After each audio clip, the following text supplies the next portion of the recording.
இந்தியாவின் number 1 dealer Vasanth and CoWIN ஆடி சிறப்பு தள்ளுபடி விற்பனை. மூத்த பத்திரிகையாளர் திரு செந்தில்வேல் இணைந்திருக்கிறார். சார் வணக்கம். வணக்கம். திருச்சியில விஜயின் பரப்புரை பயணம் என்பது பெரும் ஊர்வலம் போல மாறி இருக்கிறது, காட்சிகளையும் பார்க்க முடிகிறது. உங்களுடைய முதல் கட்ட பார்வை சார். இல்லம்மா, அவர் என்ன நினைச்சாரு, முதல்ல ரோட் ஷோ எதிர்பார்த்தாரு, ரோட் ஷோ கேட்டாங்க, தரல, பர்மிஷன் தரலங்கிறதுனால கிட்டத்தட்ட அவர் அவராக ரோட் ஷோ நடத்திட்டு போயிட்டு இருக்காரு.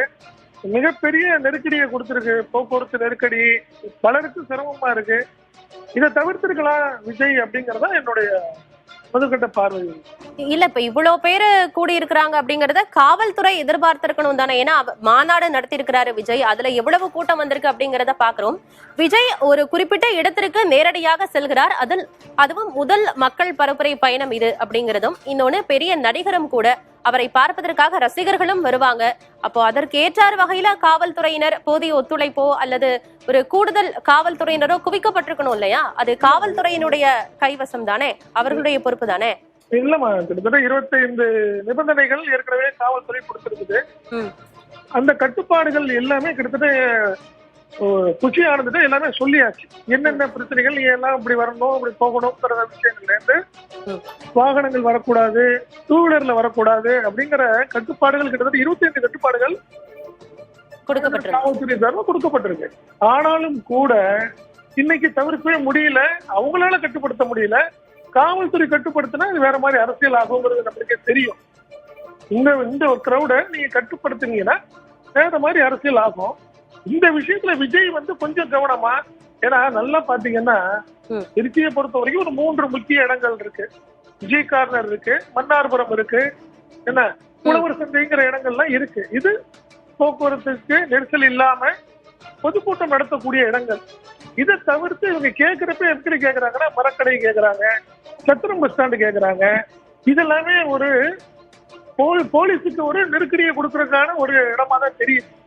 அதையே தவிர்த்துருக்கணும் முதலே. இதுல யாரோ ஒருத்தருடைய அறிவுறுத்தல் சரியா இல்லை அப்படின்னு தான் நான் பாக்குறேன். என்ன காரணம்னா, கிட்டத்தட்ட 9:47 அவர் இறங்குறாரு. பிளைட்ல இருந்து இறங்கி அவர் போக வேண்டிய இடம் மரக்கடை. 10:35 பர்மிஷன் வாங்குறாங்க.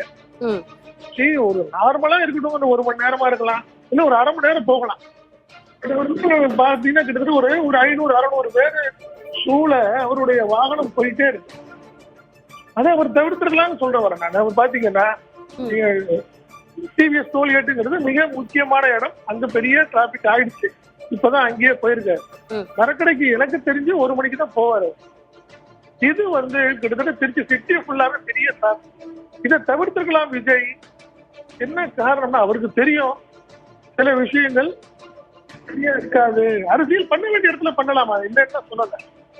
இது போலீஸ் கட்டுப்படுத்தவே முடியாத ஒரு கூட்டம். அந்த கூட்டம் அவங்க விஜய பார்த்தே ஆகணுங்கிற ஒரு கட்டாயத்துல வந்திருக்கிறாங்க. இது கொஞ்சம் வேற மாதிரி, ஒரு புசியானது மாதிரியோ ஆதவ அர்ஜுன் மாதிரி 2ஆம் கட்ட தலைவர்களோ இது சரிப்படுத்தி இருக்கணும். விஜய் பண்ண முடியாது. அவர் வருவாரு, போய் பேசிட்டு போவார், அவ்வளவுதான். பட் 2ஆம் கட்ட தலைவர்கள் இந்த விஷயத்துல கொஞ்சம் கவனமா இருக்கணும். ஏன்னா கண்டிப்பா இன்னைய நிகழ்ச்சிங்கிறது அடுத்தடுத்த பயணத்துல இன்னும் நெருக்கடியா இருக்கும் விஜய்க்கு.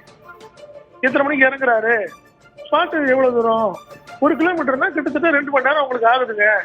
சோ இந்த மாதிரி பிரச்சனைகள் அடுத்த கட்டத்துக்கு போலீஸ் நெருக்கடியா தான் கொடுக்கும்.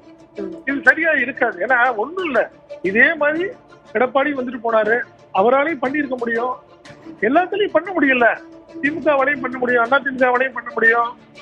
இதை விஜய் கொஞ்சம் உணர்ந்து சில விஷயங்களை தவிர்த்திருக்கலாம்ங்கிறது என்னுடைய பார்வை. இல்ல, இப்ப ஒரு பரப்புரை பயணம் என்பது இவ்வளவு பெரிய ஊர்வலமாக மாறியது இதுதான் முதல் முறையா? இல்ல இதற்கு முந்தைய காலங்கள்ல இது போன்று நடந்தது இல்லையா?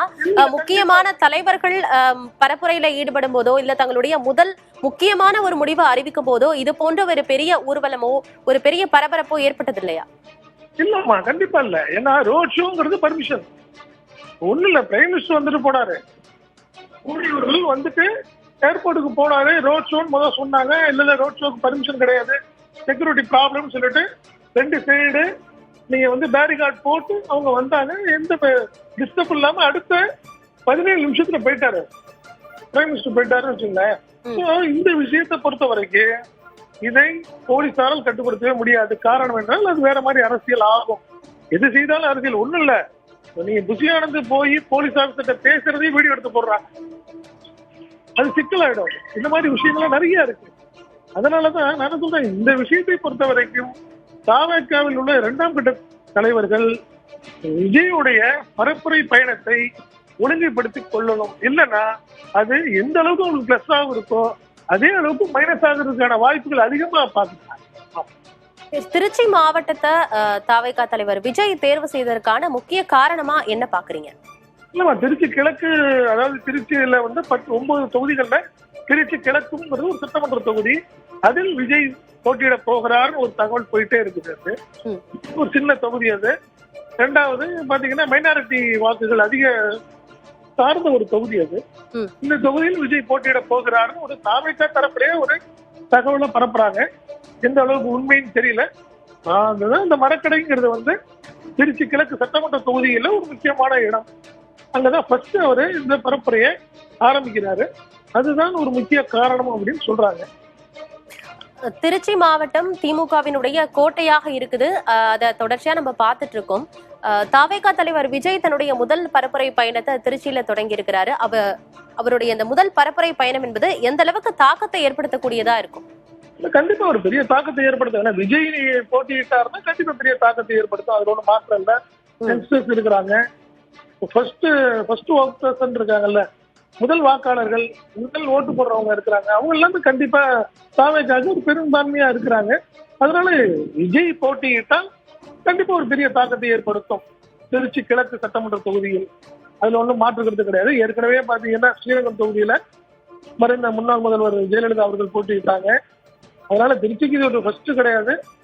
ஏற்கனவே இது மாதிரி எல்லாம் நடந்திருக்குது. விஜய் வந்தாலும் கண்டிப்பா திமுகவுக்கு ஒரு சம்பந்தப்பட்ட தொகுதியில் ஒரு நெருக்கடியா இருக்கும் தான் நான் பாக்குறேன். மற்ற இடங்கள்ல எந்த அளவுக்கு இருக்கும்னு சொல்ல முடியாது. பட் கிழக்கு வந்து கண்டிப்பா விஜய்க்கு ஒரு பிளஸ் ஆகிறதுக்கான வாய்ப்புகள் அதிகம். இந்த பரப்புரை பயணத்துல விஜய் என்ன பேச போகிறார் என்ற எதிர்பார்ப்பு அதிகமாகவே இருக்கு சார். என்ன பேச போறார் அப்படின்னு நீங்க எதிர்பார்க்கறீங்க? இல்லம்மா, நீங்க இது வரைக்கும் பாத்தீங்கன்னா முதல் மாநாடா இருக்கட்டும், அவருடைய செயற்குழு, பொதுக்குழு, 2ஆம் மாநாடு, அப்படி எல்லாத்தையும் பாத்தீங்கன்னா எல்லாமே மாநிலம் தழுவிய பிரச்சனைகளே பார்த்துட்டாரு. திருச்சிக்கு வந்திருக்காரு. திருச்சி சார்ந்த விஷயங்களை பேசியிருந்தாருன்னா பேசினா நல்லா இருக்கும் அப்படிங்கிற ஒரு எதிர்பார்ப்பு எல்லாத்துலயும் இருக்கு. காரணம் என்ன, மாநிலத்தில் உள்ள அரசியல், தேசிய அரசியல் எல்லாம் பேசிட்டாரு. திருச்சியில உள்ள விஷயங்கள், பிரச்சனைகள் அப்படிங்கிற விஷயத்த அவரை முன்னிறுத்தி பேசினா நல்லா இருக்கும். அடுத்தது பெரம்பலூர் போறாரு, அதுக்கு அடுத்தது அரியலூர் போறாரு. சோ சம்பந்தப்பட்ட மாவட்டங்களில் உள்ள பிரச்சனைகள், அரசியல், இதையெல்லாம் பேசிட்டு போனா ஒரு அடுத்த கட்டத்துக்கு போறதுக்கான ஒரு வாய்ப்பா இருக்கும் அப்படிதான் நான் பாக்குறேன். நிறைய இளம் வாக்காளர்களை பார்க்க முடிகிறது. இந்த பரப்புரை பயணத்துல நிறைய யங்ஸ்டர்ஸ் தான் அதிகமானோர் இருக்கிறாங்க. இதெல்லாமே வந்து தாவேகாவினுடைய தொண்டர்களா நம்ம பார்க்க வேண்டியிருக்கா அல்லது ரசிகர்கள் அப்படின்னு தான் பார்க்க வேண்டியிருக்கா? இல்லம்மா, நம்ம பாக்குற எல்லாமே விஜய பார்க்க வந்திருக்கேன் அப்படிங்கறதான் கேக்குறாங்க. விஜய் என்ன பேச போறாரு அதை நான் பார்க்க வந்திருக்கேங்கிறதெல்லாம் யார்கிட்டையுமே இல்ல. ஃபர்ஸ்ட் நான் சொல்றேன், யதார்த்தத்தை சொல்றேன். விஜய் நாங்க பார்க்க வந்திருக்கோம். என் பையனை விஜய் பாக்குறதுக்காக கூப்பிட்டு வந்திருக்கேன். என் ஒய்ஃப் விஜய் பார்க்கணும்னு சொல்லிச்சு, அதை கூட்டிட்டு வந்திருக்கேன். எப்படிங்கிற ஒரு மனநிலையில தான் இன்னைக்கு இருக்கு. விஜய் அதை வந்து கொஞ்சம் இதை வந்து கொஞ்சம் வாக்கா மாத்துறதுக்கான விஷயத்த போகணும். அவருக்கு ஒரு கிரௌட் இருக்கு, அதை ஒன்றும் மாற்றம் இல்லை. அவர் விரும்புற ஒரு கூட்டம் இருக்கு. அந்த கூட்டத்தை அரசியலுக்கு மாற்றணும். அதுக்கான வேலைகளை அவர் விஜய் பார்க்கணும். அதை அவர் முன்னெடுத்துனா அவருக்கு எதிர்கால அரசியல் நல்லா இருக்கும் அப்படிதான் நான் பார்க்கிறேன். ஆரம்பத்தில இருந்தே தாவேகா தலைவர் விஜய் மீது ஒரு விமர்சனம் முன்வைக்கப்பட்டுட்டே இருக்கு. அவர் நேரடியாக மக்களை களத்திற்கு சென்று சந்திக்கிறது கிடையாது அப்படிங்கிற ஒரு குற்றச்சாட்டையும் முன் வச்சுட்டே இருந்தாங்க. ஆனா இப்போ அவரு முதல் முறையாக மக்களை நேரடியாக சந்திக்க போகிறார். எனக்கு குறிப்பாக அரசியல் விமர்சகர்கள் சொல்வது உள்ளூர் சார்ந்திருக்கக்கூடிய பிரச்சனைகள் குறித்து அவர் பேசுவார் அப்படின்னு சொல்றாங்க. இதை எப்படி பார்க்கறீங்க? ஆமா, பேசினாதான் நல்லா இருக்கும்.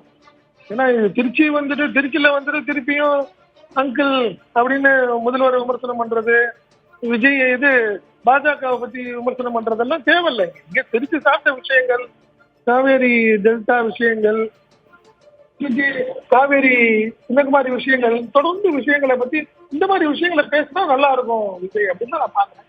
நீங்க அதை தாண்டி வேற பேசினாருன்னா எடுபடாம போயிடும். ஏன்னா நீங்க பெரம்பலூர் போறாரு, அரியலூர் போறாரு, சார்ந்த விஷயங்களை பேசுறாருன்னா நல்லா இருக்கும். ஒரு எதிர்பார்ப்பு இருக்கும். அடுத்தடுத்த அவருடைய பரப்புரையை வந்து எல்லா அரசியல்வாதிகள்ல இருந்து எல்லாமே அவரை கூர்த்து கவனிப்பாங்க. இல்லைன்னா ரைட்டு பேசுற இடத்துல ஒரே மாதிரி பேசுறாரு வேண்டாம் அப்படின்னு நினைப்பாங்க. ஒரு ரசிகர்கள் மட்டும் இந்த கூட்டம் போகும். அப்படிதான் நம்ம நிறைய இளைஞர்கள் இருக்காங்க அப்படிங்கறத பத்தி பேசினோம். திருச்சி மாவட்டத்துல முதல் முறையாக பரப்புரை பயணத்தை தொடங்கி இருக்கிறார் தாவேகா தலைவர் விஜய். அவர் யாருடைய வாக்குகளை குறிவைக்கிறாருன்னு பாக்குறீங்க? என்னையை பொறுத்தவரை திமுக வாக்குங்கிறத வந்து பெரிய லெவல்ல ஒன்றும் பெரிய டேமேஜ் பண்ண முடியாது. இது பெரிய சவால் வந்து அதிமுகவுக்கு தான் நான் பாக்குறேன். அதிமுகக்கான வாக்கு தான் மிகப்பெரிய லெவல்ல அது வந்து மாறுறதுக்கான வாய்ப்பா அப்படின்னு நான் பாக்குறேன். காரணம் என்னன்னா, எதிர்ப்பு வாக்குகளை வாங்கணும்னு நினைக்கிறாரு. அதனாலதான் அவர் தொடர்ந்து திமுகவை டேமேஜ் பண்றாரு, அதை பேசி விமர்சனம் பண்றாரு. காரணம், எதிர்ப்பு வாக்குகளை நம்ம வாங்கணும்னு நினைக்கிறாரு. ஏன் அதிமுக ஒரு பெரிய லெவல்ல விமர்சனம் பண்ணல அப்படின்னு பாத்தீங்கன்னா, திமுக விமர்சனம் பண்றத அதிமுக தொண்டர்கள் ரசிப்பாங்க, அவங்களும் நம்ம சைடு வரணும் அப்படின்னு நினைக்கிறேன். அதனாலதான் அதிமுகவை கொஞ்சம் அது என்ன சொல்றது, ரொம்ப சாஃப்டா டீல் பண்றாரு. டிஎம்கே ரொம்ப ஹார்டா டீல் பண்றாரு. அதனாலதான் அதான் பாக்குறேன். கண்டிப்பா திமுகவுக்கு எதிர்ப்பான வாக்குகள், ஆளுங்கட்சிக்கு எதிரான வாக்குகளை குறிவைத்து அவர் காய் நகர்த்துகிறார். அப்படி குறிவைத்து நகர்த்தும் போது அந்த வாக்குகள் அதிமுகக்கான வாக்குகள் அதிமுகவுக்கு ஒரு மிகப்பெரிய லெவல்ல இவருடைய பயணம் வந்து ஒரு பெரிய பாதிப்பை ஏற்படுத்தும் அப்படின்னு. இந்தியாவின் number 1 dealer Vasanth and CoWIN ஆடி சிறப்பு தள்ளுபடி விற்பனை.